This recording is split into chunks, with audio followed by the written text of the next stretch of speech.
এবার আকাশ দখলে নতুন অধ্যায় বাংলাদেশের।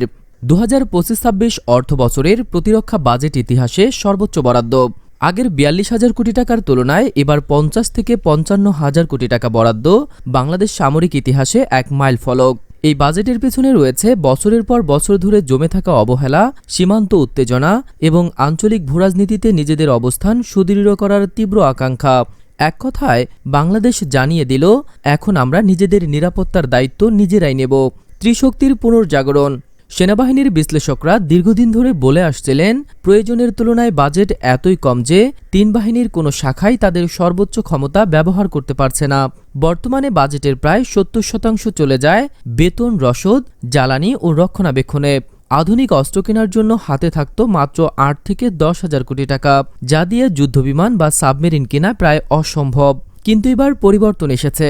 সরকার বিদেশি বিনিয়োগ, ঋণ ও প্রযুক্তি স্থানান্তরকে কাজে লাগিয়ে বাজেট বাড়ানোর কৌশল নিয়েছে। মধ্যস্থতাকারী বাদ দিয়ে সরাসরি প্রস্তুতকারক রাষ্ট্র বা কোম্পানির সঙ্গে চুক্তি হচ্ছে। বাংলাদেশের বিমান বাহিনী দীর্ঘদিন ধরেই সংকটে। পুরনো রুশ মিগ-29 আর চীনা F-7 দিয়ে আকাশ নিরাপত্তা রাখা সম্ভব নয়। এবার ৩ থেকে ৪,০০০ কোটি টাকা বরাদ্দ রাখা হয়েছে বিমান বাহিনীর জন্য।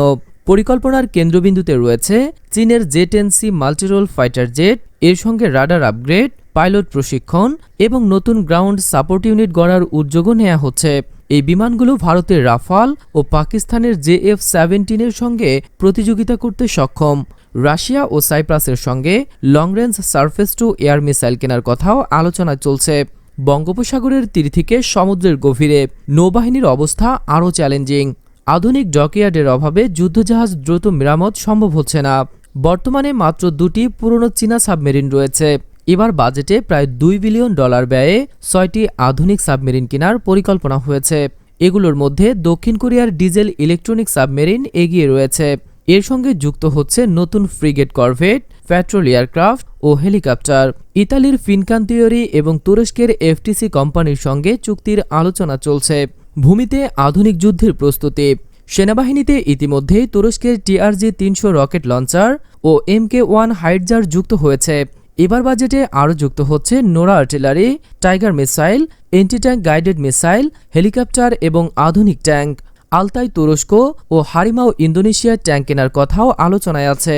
প্রশিক্ষণ ও উৎপাদনে স্বনির্ভরতা। পাইলট ও সাবমেরিন অফিসারদের প্রশিক্ষণের জন্য চীন, দক্ষিণ কোরিয়া, আজারবাইজান ও তুরস্কে পাঠানো হবে। দেশের ভিতরেই টাঙ্গাইল ও নরসিংদীতে ড্রোন ও হালকা অস্ত্র তৈরির কারখানা গড়ে তোলা হচ্ছে।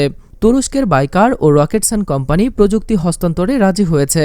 ভবিষ্যতে বাংলাদেশ নিজস্ব চাহিদা পূরণ করেই ক্ষান্ত হবে না, দক্ষিণ এশিয়া ও আফ্রিকায় অস্ত্র রপ্তানি করতে পারবে। এই বাজেট কেবল প্রতিরক্ষা পরিকল্পনা নয়, এটি একটি রাজনৈতিক বার্তা। দক্ষিণ এশিয়ার ভূরাজনীতিতে পরিবর্তনের ছাপ পড়ছে। ভারত, যারা একসময় বাংলাদেশকে অবহেলার চোখে দেখত, এখন এই উত্থানকে নতুন শক্তি হিসেবে দেখছে।